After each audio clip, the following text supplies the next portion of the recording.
YouTube, Sherry here, coming to you with my 1 week post-op. I didn't record anything in Mexico, so sorry. I'll go straight to my stats. My pre-op weight, was 236. That was my highest weight. My surgery date was March 29th, 2016, so last Tuesday. And my weight then was 224, so that was a loss of 12 pounds. Yeah, 12 pounds. And then my current weight, sorry, getting all gabobbled. My current weight as of today is 218. So it's a total loss of 18 pounds total, and I believe that's six in surgery. So a total of 18. Yeah. Okay, so I went through a Lighter Me. The hospital's name was Me Doctor. And it was in Tijuana, Mexico. I went with my dad. Thankfully. I would have loved for my mom to come, but you know, I could only have one person without them charging for an extra room, and it's just crazy. So I flew on Easter, flew into California on Easter. The following Monday we went to the Mexican border, and then straight to the hotel room. Then on Tuesday, the day of my surgery, I had blood work done, which they had a hard time finding my vein. Shock. And then about an hour or two later, they called me back to start prep for surgery. So I did lots of needles. This lovely guy right here, it's kind of hard to see, is my, they popped a vein. It's actually going away, surprisingly. And then they tried on this hand unsuccessfully, so they eventually got it in my forearm. Sorry if you hear my stomach grumbling a lot. Once you're post-op, you'll find that your stomach does this a lot, randomly and all night. Sorry, my paper's down here. Have to keep on track. Okay, so I went in for surgery. My dad says I was in surgery for 2 hours.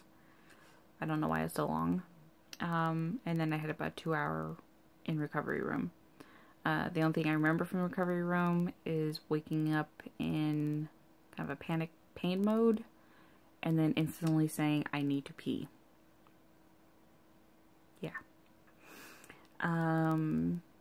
Thank God for those gowns, because if they had to try to pull down panties, would have been disastrous. And then I passed out again and woke up in my room where I had a roommate. She didn't do as well as me. She had dry heaving all night. I had none of that. I had hiccups occasionally, coughing. I think I was trying to cough up the blood and phlegm and everything like that, but it just wouldn't come up. So then you instantly get hit with a gas pain. And this is where Gas X and walking definitely come in handy. Unfortunately, I left my toiletry bag in California, so everything was in that bag. The only thing I had with me that was in my luggage were some feminine wipes. Other than that, yeah. So thankfully everyone else had brought Gas X strips, and they let me have some. But walking is definitely your best friend. I don't think they stress this enough. You have to get up and walk to get rid of that pain. The more you walk, even though you're tired or uncomfortable, walk. You get up to go to the bathroom, you go for a walk. You get up to take a sip of water, you go for a walk. Just walk. Walk. I mean, they don't want you to do more than like 10 minutes at a time. And you're slow walking, so it's not like you're speed walking or anything like that. I think I did no more than like 5 at a time, because it was like, you know, I did a lot of my walking at night while everyone was asleep. Um, so yeah, so I showed you my IVs. What I didn't know at the time is that what I thought was a massive bruise on my stomach, which I didn't find out till I came back here, that it was a hematoma. Um, and I guess it's like where blood forms under the skin. It can be pretty severe. Mine looks gnarly, but everyone seems to believe that it's more of a bruise because I don't have the typical symptoms of a really bad hematoma where you have like fever and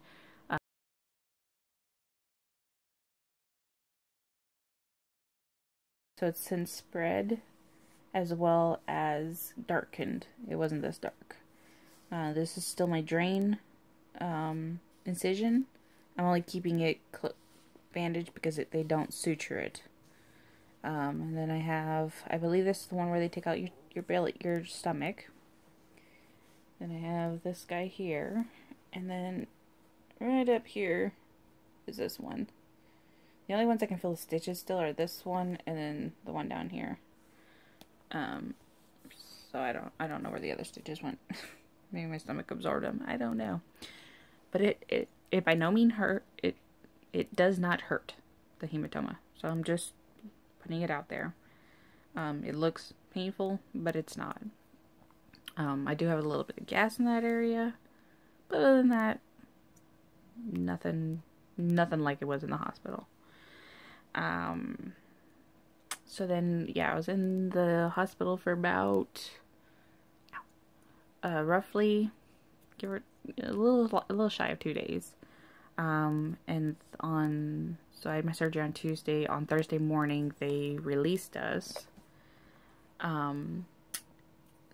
and pulled out our drains. And for some people, it hurt them. Mine, it did not. It just feels weird. Feels like something's slithering out of you. It's a weird feeling. So yeah, and then we left for the hotel. We stayed at the Grand, which is where we were when we first got there on the Monday.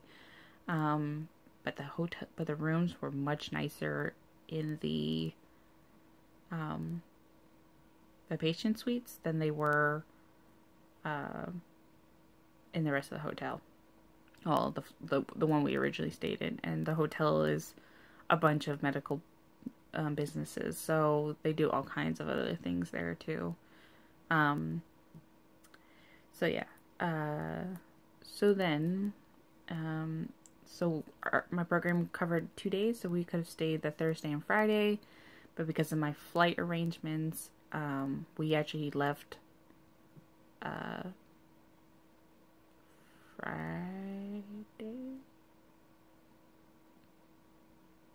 Friday. Yeah, we left Friday. Sorry, brain fart. We left Friday to go back to the border so I can spend time with my family. So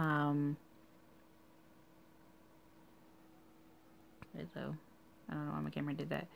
And then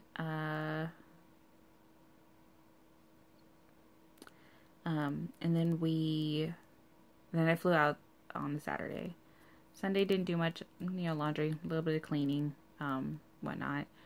Monday went to go see the doctor, one about the hematoma, which I didn't know what it was until I talked to her, and then also to see if I can get a note saying when I can or cannot go back to work. I got really neither of those. She basically denied any kind of services to my gastric sleeve, only because she's a primary care. She knows nothing of that. So she referred me to someone else, or to a surgeon, and he denied me because he did not do the surgery. But I guess I didn't stress this at the time. I wasn't looking for aftercare. I was just looking for someone to explain what the hell was going on with my stomach. So in slightly panic mode, I did some research, got even more panicky, went to the hospital, did CAT scan and ultrasound, and so now I'm just waiting to hear back from another surgeon whether or not he will at least check out the CAT scan, and maybe even see me to see the hematoma to make sure everything's okay. I just want to make sure, you know, everything's okay in there. It freaked me out because it was really large. I've never had anything that big, so it freaked me out. So yeah. So then, like I said, this is my 1 week post-op. So I actually start my protein stage tomorrow. Let me see if I can not CAT scan. Oh, it's somewhere over here.